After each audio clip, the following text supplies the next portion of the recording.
오늘은 6월 두 번째 주일을 함께 맞았습니다. 맑고 좋은 날, 오늘도 주님 앞에 참 잘 오셨습니다. 오신 여러분들을 주의 이름으로 환영하고 주의 은혜와 평안이 여러분 모두에게 함께 하기를 축복합니다. 6월 상반기의 마지막 달을 우리가 보내고 또 나라적으로는 호국 보훈의 달을 보내면서 우리는 빌립보서 말씀에 이어서 민수기 말씀을 함께 읽고 있습니다. 민수기는 백성들의 수를 계수한 것을 바탕으로 지어진 명칭입니다. 시내 산에서 출발하면서 한 번, 그리고 모압 평지에 있을 때 또 한 번, 이 백성들의 수를 계수한 것이 두 번 기록이 되고 있습니다.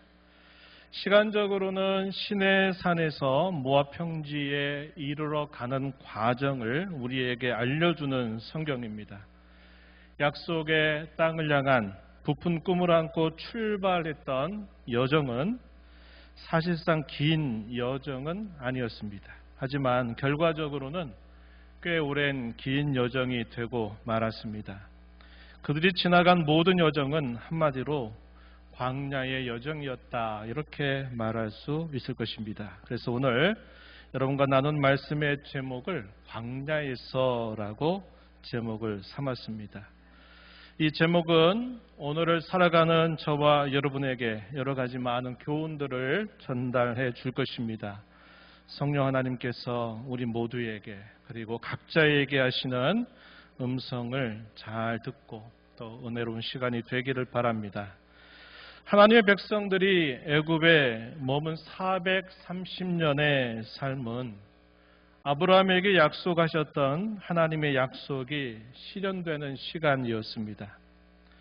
그곳으로 이주한 야곱의 자손 70명이 장정만 60만이 될 정도로 큰 민족을 이루게 된 일, 그들이 애굽에 처음 갔을 때는 환대를 받다가 노예살이로 전락하여서 애굽에게 괴롭힘을 당한 것도 역시 하나님의 예언 성취였습니다. 4대 만에 약속의 땅으로 돌아가는 것도 마침내 그들이 이 땅을, 가나안 땅을 들어오면서 그 땅의 백성들의 죄를 심판하는 것 역시 그것도 하나님께서 하신 약속의 실현이었다고 하는 것입니다. 그런데 우리가 여기서 한 가지 더 기억해야 될 것이 하나 있습니다. 그것은 애굽에서 가나안 땅으로 가는 여정이 기다리고 있었다고 하는 사실입니다. 그 여정은 광야를 지나는 여정이었어요. 광야라는 여정이 꼭 지나가야만 할 과정이어서 이스라엘 백성들이 그곳을 지나가는 것에 대해서는 크게 관심을 두지 않았을 것입니다. 우리는 금방 이 여정을 통과해서 약속의 땅에 마침내 들어가게 될 것이다 라는 이런 기대가 많이 있었을 것이다 하는 것입니다. 하지만 이런 광야를 통과하는 여정 속에는 특별한 하나님의 목적이 있었다고 하는 사실이죠. 하나님께서는 광야길을 시작하는 그들에게 처음부터 알려주시지는 않으셨습니다.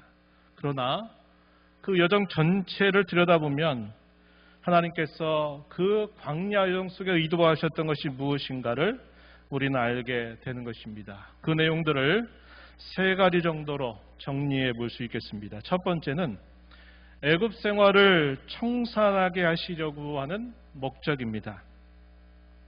사실 애굽에서 보낸 것은 그들이 기근을 피하기 위해서 잠시 머물 줄 알았을 것입니다. 그것은 평상시가 아니라 비상시였기 때문입니다. 그런데 그곳에서 그렇게 오랜 세월을 보낼 줄은 전혀 생각하지 못했을 것입니다.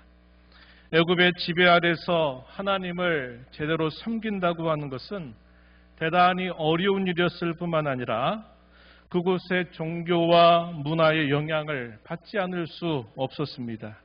하나님께서는 특별한 광야의 여정을 통해서 이 하나님의 백성들이 애굽 생활을 청산하기를 의도하셨다고 하는 사실이죠.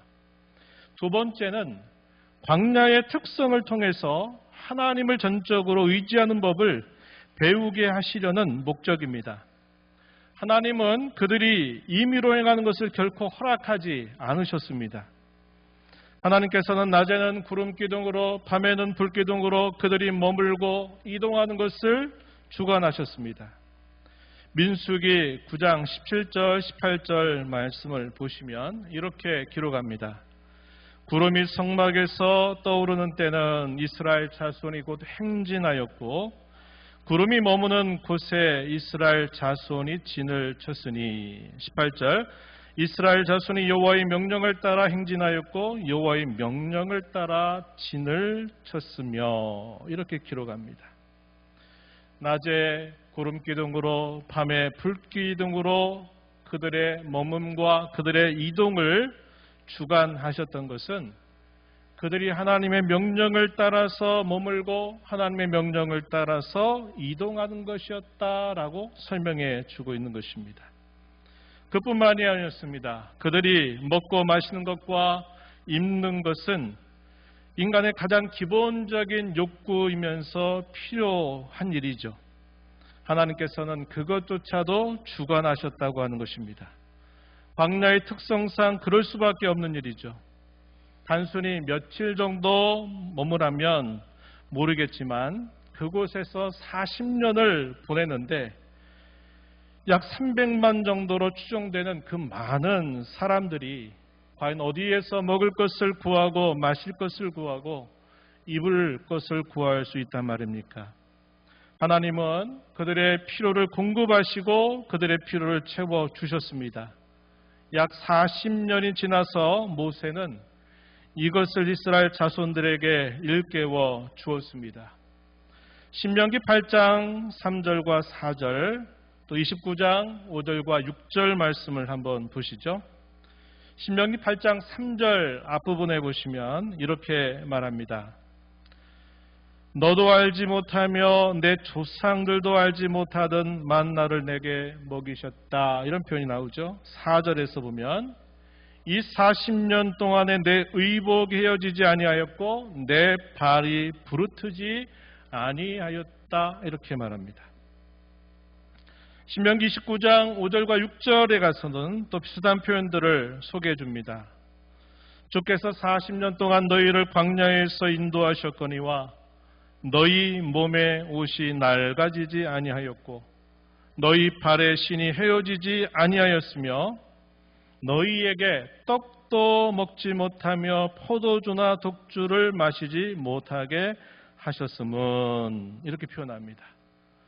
그들이 만나를 주식으로 먹고 살게 하신 데에는 하나님의 특별한 뜻이 있었다 하는 사실을 우리가 확인할 수 있습니다.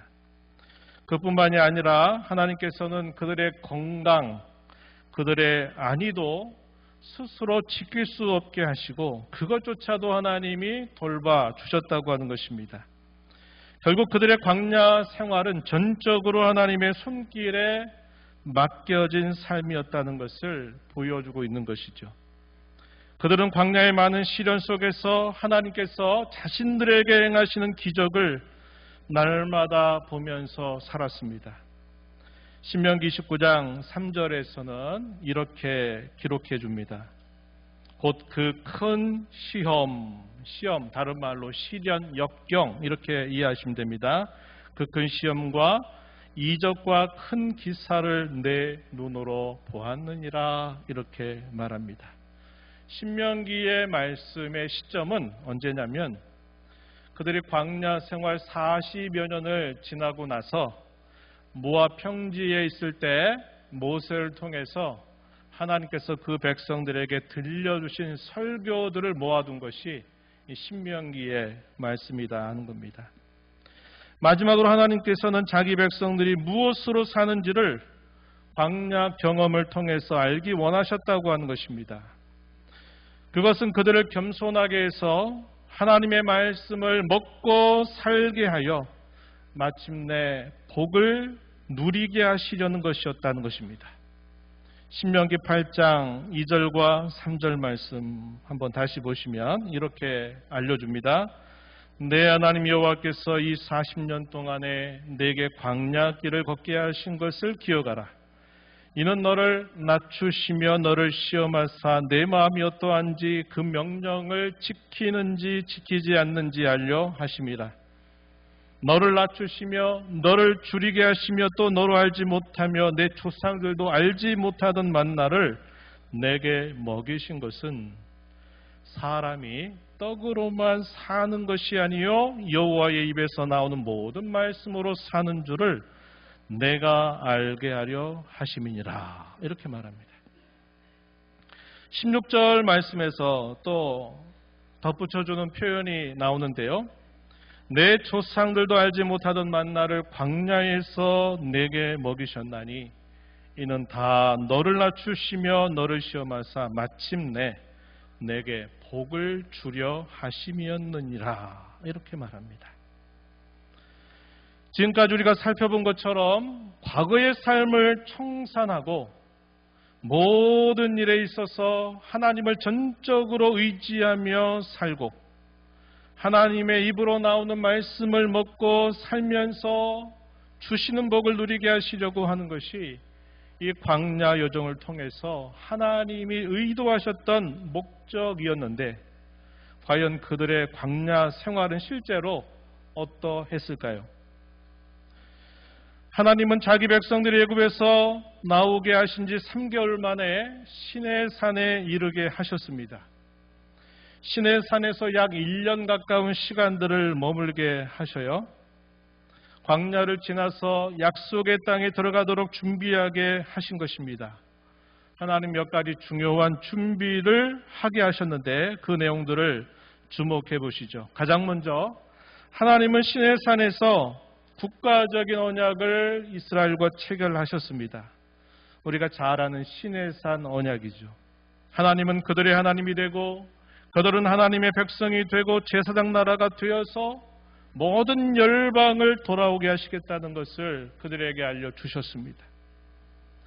그 다음에 자연스럽게 따라오는 과정으로 하나님은 자기 백성들에게 율법을 주셨습니다. 그 율법의 내용은 몇 가지로 나누어집니다.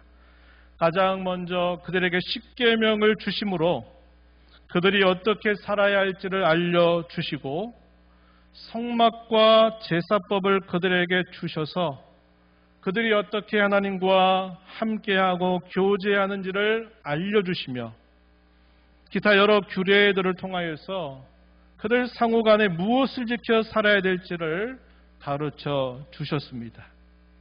또한 하나님께서는 그들에게 성막의 규례를 구체적으로 말씀해 주시고 그 성막을 짓게 하셨습니다. 성막을 세운 때는 시기적으로 언제냐? 그들이 애굽에서 나온 지 만 1년이 되는 날 성막을 세우게 됩니다. 이에 대해서는 출애굽기 40장 2절 17절 또 민수기 9장 15절을 참고해 보시기 바랍니다. 그리고 그달 14일이 되었을 때 유월절을 지키게 하신 것입니다. 출애굽 때 유월절 규례를 말씀하시고 난 이후 만 1년 만에 이 유월절 규례를 지키라고 말씀하신 것입니다.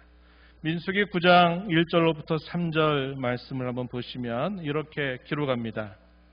애굽 땅에서 나온 다음에 첫째 달에 여호와께서 시내 광야에서 모세에게 말씀하여 이르시되 이스라엘 자손에게 유월절을 그 정한 기일에 지키게 하라.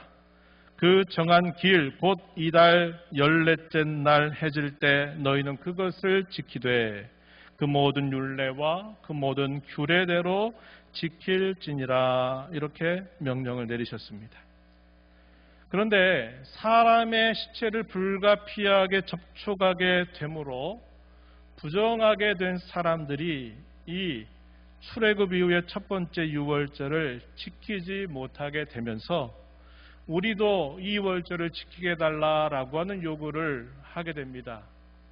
그래서 하나님께서는 모세를 통해서 그들을 향해서 예외적으로 한 달이 지난 둘째 달 14일에 그들에게 유월절을 지키라고 하는 명령을 내려주시게 됩니다. 이에 대해서는 민수기 9장 11절 12절 말씀을 참고하실 수 있겠습니다. 마지막으로 하나님께서는 가나안 땅을 향한 행군을 준비시키시고 마침내 그들에게 출발하도록 하셨습니다. 하나님은 둘째 해 둘째 달 첫날 백성들의 수를 세라고 명령을 내리시죠. 민수기의 첫 시작이 바로 이렇게 시작된 겁니다. 민수기 1장 1절 말씀해 보면 이스라엘 자손이 애굽 땅에서 나온 후 둘째 해 둘째 달 첫째 날에 여호와께서 시내 광야 회막에서 모세에게 말씀하여 이르시되 20세 이상의 장정들의 수를 세도록 해라. 전쟁에 나갈 수 있는 사람들의 수를 지파별로 세라 하는 명령을 내리시게 된 겁니다. 또한 하나님께서는 그들이 행군하는 원칙을 분명하게 말씀해 주셨습니다. 회막을 중심으로 해서 동서남북 사방으로 세 지파씩 머물게 하시고 그들이 이동을 할 때는 군대 대열을 갖추어서 4개의 대열을 구성해서 회막을 맨 레위인들을 가장 중앙에 두고 행군하도록 하나님이 명령을 내리십니다. 그리고 마침내 2월 20일에 그들이 시내 광야에서 이제 약속의 땅을 향하여 출발하게 하셨습니다. 이 내용은 민수기 10장 11절 12절 말씀에 기록됩니다. 거기 잠시 보시면 둘째 해 둘째 달 20날에 구름이 증거의 성막에서 떠오르매 이스라엘 자손이 시내 광야에서 출발하여 자기 길을 가더니 파란 광야에 구름이 머무니라. 이것이 시내 광야에서 출발해서 첫 번째 그들이 도착한 곳이 파란 광야였다는 사실을 알려주고 있는 겁니다. 자, 제가 여러 날들을 여러분들에게 소개했는데 간단하게 정리해드리면 이것입니다. 이스라엘 백성들이 애굽에서 나온 것을 정월로 삼으라고 하신 다음에 3개월 정도 지나고 나서 이스라엘 백성들이 시내산에 이르고 시내산에서 언약을 체결하고 율법을 주고 성막을 세우라고 한 명령이 주어지고 나서 애굽에서 나온 지 만 1년이 되는 해입니다. 정월 초하루에 성막을 다 완공하게 된 것이고 그달 14일에 첫 번째 유월절을 지키라고 하는 명령을 내리셨습니다. 그리고 유월절을 지키죠. 그리고 그 둘째 달 그때에 첫날에 백성들의 수를 계수하라 이렇게 명령을 내리시고 둘째 달 20일 날에 하나님께서 그들로 하여금 시내산에서 약속의 땅을 향하여 출발하게 하셨다 하는 겁니다. 이것이 시간적으로 구성된 이야기들이었다는 사실이죠. 이제 광야 여정을 지나는 이스라엘 백성들의 모습은 어떠했을까 우리가 살펴보겠습니다. 민수기 11장에서부터 그것에 대한 이야기들이 소개되는데요. 오늘 우리가 읽은 본문은 두 가지 사건을 기록하고 있습니다. 하나는 다베라 사건, 그리고 또 하나는 기브롯 핫다와 사건입니다. 차례대로 살펴보겠습니다. 먼저 다베라 사건은 원망과 불평으로 시작된 사건이었습니다.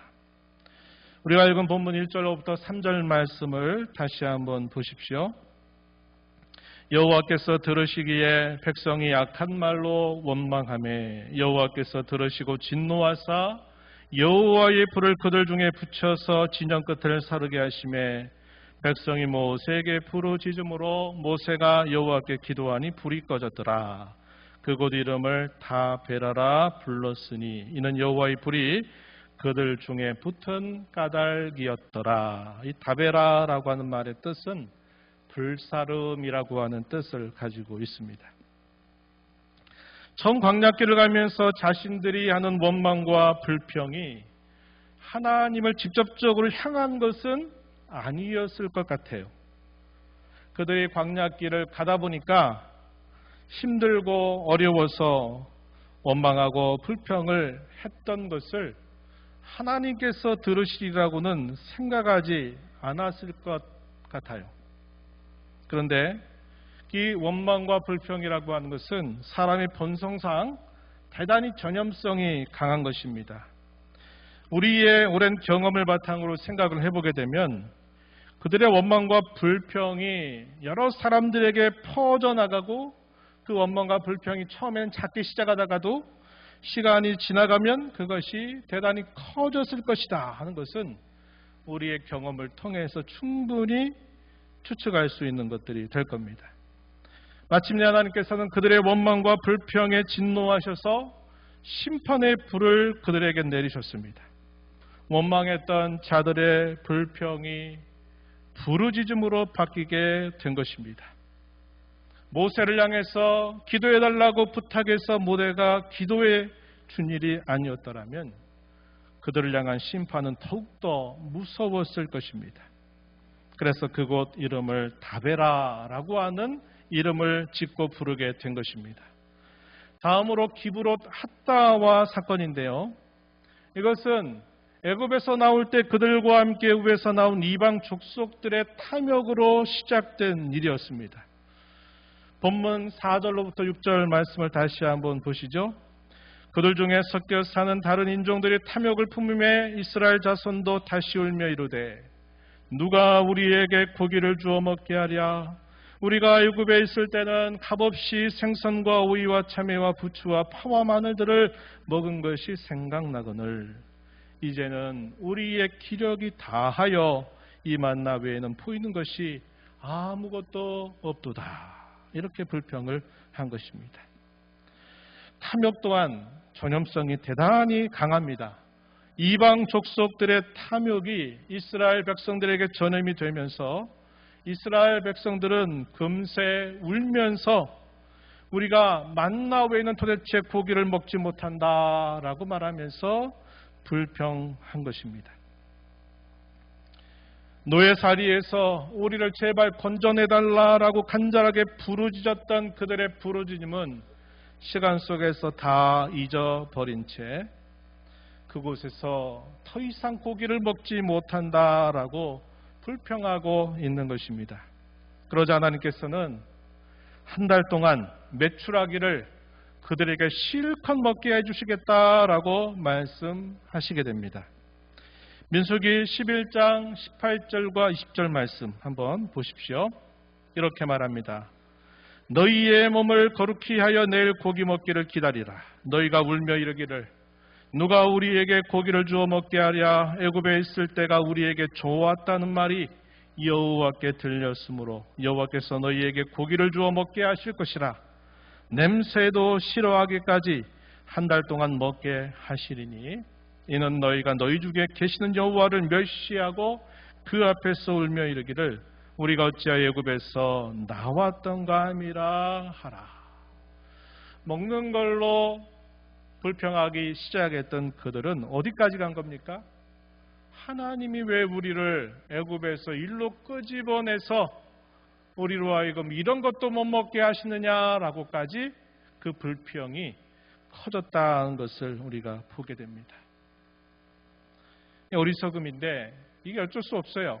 사람 마음에 이 원망과 탐욕과 불평들이 그 마음속에 한번 쭉 심어지게 되면 처음에는 별것 아닌 것처럼 시작이 되다가도 나중에는 도무지해서는 안 될 그 정도를 훌쩍 넘어서 버리는 일들이 나타나게 된다는 것입니다.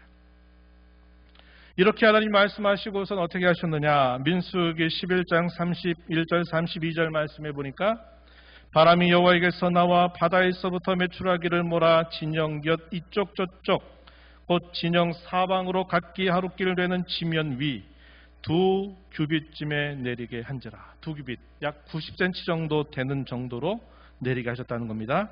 백성이 일어나 그날 종일 종야와 그 이튿날 종일토록 메추라기를 모으니 적게 모은 자도 10호멜이라. 그들이 자기들을 위하여 진영 사면에 펴두었더라. 이렇게 말합니다. 결과가 어떻게 됐을까요? 민수기 11장 33절 34절 말씀에 보시면 그것이 그들에게 복이 아니라 실제로는 하나님의 무서운 징계였다는 것을 알게 해줍니다. 고기가 아직 이 사이에 있어 씹히기 전에 여호와께서 백성에게 대하여 진노하사 심히 큰 재앙으로 치셨으므로 그곳 이름을 기브롯 핫다 아와라 불렀으니 욕심을 낸 백성을 거기 장사함이었더라. 이렇게 기록합니다. 그 결과 욕심을 낸 백성들을 하나님께서 치셔서 그곳에 죽게 하셨다는 것입니다. 그 죽은 사람들을 장사하고서 무덤이 많았겠죠? 그 무덤의 이름을 뭐라고 불렀다고요? 기브롯 핫다와. 무슨 뜻일까요? 탐욕의 무덤이라고 하는 말을 불렀다는 것입니다. 가나안 땅을 행군 직후에 벌어진 이 두 가지 사건이 보여주는 것이 뭘까요? 하나님은 그 백성들로 하여금 여러 가지를 준비시켜 주셨음에도 불구하고 원망과 탐욕으로 하나님을 불평하는 모습을 나타내면서 그것으로 인해 결국은 징계받았다고 하는 사실을 보여주고 있는 것입니다. 이제까지 살펴본 교훈은 광야 생활을 통해서 하나님이 의도하셨던 것과 다르게 이스라엘 백성들은 전혀 다른 모습을 보였다고 하는 것입니다. 그들의 범죄와 실패는 광야 생활을 40년으로 길게 누려놓고 말았습니다. 이제 이 교훈을 오늘 저와 여러분에게 함께 적용해 보려고 합니다. 오늘도 세 가지 적용점을 여러분들에게 제시하겠습니다. 첫 번째, 광야의 훈련을 성공으로 이끌어 가자고 하는 것입니다. 광야는 애굽에서 나온 하나님의 백성들이 약속의 땅에 이르는 과정이었습니다. 하지만 단순한 과정만은 아니었어요. 그것은 훈련의 시간이고 또 훈련의 장소였습니다. 광야의 시간은 가장 가까이 하나님의 손길을 맞닿는 시간이었고 광야는 하나님을 대면하는 장소였습니다. 여기에서의 성공과 실패는 중요합니다. 그들이 이 광야 여정을 빨리 지날 수도 있고 또 늦어질 수도 있기 때문이었습니다. 오늘 저와 여러분에게 있어서도 마찬가지일 것입니다. 우리 하나님은 광야의 훈련을 때로는 공동체적으로 훈련하고 경험하게 하시기도 하시고 때로는 성도 각개인으로 이것을 경험하게 하십니다. 하나님의 교회가 광야와 같은 어려운 때를 경험하게 하실 때는 모든 성도들이 그것을 깨닫고서 같은 마음으로 함께 그 여정을 잘 지나가도록 하는 것이 중요하겠고 우리 인생의 각 개인에게 하나님께서 이 광야와 같은 경험을 하게 하실 때에는 우리 자신들이 이 광야에서의 교훈을 잘 되새기는 것이 필요하다는 겁니다. 광야에서의 훈련과 경험은 우리의 신앙을 되돌아보게 하고 우리를 더욱 단단하게 해줄 것입니다. 제가 본문의 설교를 준비하면서 광야를 지나며 라고 하는 노래를 제가 찾게 되었어요. 아마 여러분 가운데 이 노래를 아시는 분도 있을 것이다 생각이 되는데 제가 한번 이 가사를 여러분들에게 천천히 읽어드리겠습니다. 한번 잘 들어보세요. 광야를 지나며 장진숙 작가라는 분이 작곡을 했는데요. 제가 여러분들에게 읽어드릴게요. 왜 나를 깊은 어둠 속에 홀로 두시는지 어두운 밤은 왜 그리 길었는지 나를 고독하게 하고 나를 낮아지게 세상 어디도 기댈 곳이 없게 하셨네. 광야에 서 있네. 주님만 내 도움이 되시고 주님만 내 빛이 되시는 주님만 내 친구 되시는 광야. 주님 손 놓고는 단 하루도 살 수 없는 곳 광야에 서 있네. 주께서 나를 사용하시려 나를 더 정결케 하시려 나를 택하여 보내신 그곳 광야. 성령이 내 영을 다시 태어나게 하는 곳 광야에 서 있네. 내 자아가 산산이 깨지고 높아지려 했던 내 꿈도 주님 앞에 내려놓고 오직 주님 뜻만 이루어지기를 나를 통해 주님만 드러나시기를 광야를 지나며 이렇게 되어 있습니다. 아마 오늘 우리의 읽은 이 메시지를 잘 노래로 표현하고 있는 가사말이 된다 생각해요. 여러분들이 한번 시간 되시면 광야를 지나며라는 한번 그걸 쳐서서 한번 들어보세요. 그러면 구구절절이 이게 바로 우리의 인생이로구나 하는 것을 우리가 동감하는 그런 노래가 될 것 같아요. 두 번째는 살펴본 것 같이 원망과 불평과 탐욕의 문제는 인간의 근원적인 문제임을 늘 기억하고 조심하자고 하는 것입니다. 원망과 불평, 탐욕의 문제, 그것은 늘 우리 마음속에서 늘 도단한 잡초와 같고 아무리 잘라내도 또다시 자라나는 잡초와 같아서 이 문제를 우리가 잘 극복하지 못하게 되면 이것으로 인하여 우리는 많은 화를 경험할 수 있다고 하는 사실입니다. 야고보서 1장 14절, 15절, 20절 말씀을 한번 여러분 참고하실 수 있습니다. 오직 각 사람이 시험을 받는 것은 자기 욕심에 끌려 미혹됨이니 욕심이 잉태한 즉 죄를 낳고 죄가 장성한 즉 사망을 낳느니라. 20절 가서는 사람이 성내는 것이 하나님의 의를 이루지 못한다라고 우리에게 가르쳐 주고 있는 겁니다. 사람의 이 탐하고자 하는 마음, 탐심, 탐욕, 이 모든 것들은요, 사실 모든 죄의 근원이면서 뿌리라고 하는 것을 성경 우리에게 가르쳐 줍니다. 이게 다 우리 마음에 도단한 것들이 될 때 우리가 다른 사람을 해하고 다른 사람에게 해를 끼치고 또 다른 범죄들을 많이 범하게 된다는 것을 우리는 알고 있는 것입니다. 마지막으로 하나님의 의도와 뜻을 잘 깨닫자고 하는 것입니다. 의도를 깨닫지 못하면 힘들어지는 겁니다. 이스라엘 자손들은 제가 아까 여러분과 나눈 것처럼 별로 주의를 기울이지 않았을 거예요. 야, 우리는 빨리 여기 출발하자마자 약속의 땅에 들어간다. 그럼 된다. 라고 생각을 했지. 그 광야의 여정이 그들을 기다리고 있다고 하는 것은 별로 주의를 기울이지 않았어요. 하지만 하나님은 어떻게 하셨습니까? 그 길을 가는 동안 출발하기 전에 1년 가까운 시간들을 시내 광야에서 시내산 밑에서 지나게 하면서 그들에게 많은 것들을 준비시켜 주셨어요. 하지만 정작 출발하고 나자부터 그들은 원망과 불평과 또 그것으로 인하여 하나님 앞에 징계를 받는 일들이 계속되고 말았다고 하는 것입니다. 하나님의 의도, 그분의 뜻을 깨닫지 못하면 왜 도대체 이런 일이 내게 있어야만 돼? 이게 도대체 언제 지나간단 말이야? 이 힘든 것들은 과연 언제나 끝날까? 라는 생각만 하면서 그것을 인내하지 못하고 견디지 못하고 우리의 방식과 우리의 길을 찾아서 이렇게 저렇게 해보다가 더 큰 화를 만나게 되는 경험을 할 수 있는 것입니다. 참된 신앙 생활의 시작은 하나님의 의도, 그분의 마음, 그분의 뜻을 깨닫는 것입니다. 꼭 기억하십시오.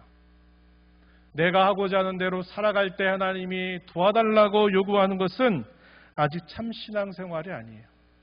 참 신앙생활은 내 생각과 뜻, 내 경험을 내려놓고 하나님의 의도와 그분의 마음과 그분의 뜻을 헤아리고 있는 것으로부터 시작된다는 것을 우리는 반드시 기억해야겠습니다. 광야 생활의 의도와 목적을 깨닫고 붙들었다면 이스라엘 백성들의 광야 생활은 어쩜 실패로 돌아가지 않았을지 모릅니다. 우리는 깨닫는 마음과 보는 눈과 듣는 귀를 늘 하나님 앞에 구하면서 우리 광야와 같은 인생 여정을 걸어가야 합니다. 신명기 29장 3절과 4절 말씀 우리 한 목소리로 함께 읽어봅니다. 곧 그 큰 시험과 이적과 큰 기사를 내 눈으로 보았느니라. 그러나 깨닫는 마음과 보는 눈과 듣는 귀는 오늘까지 여호와께서 너희에게 주지 아니하셨느니라. 아멘.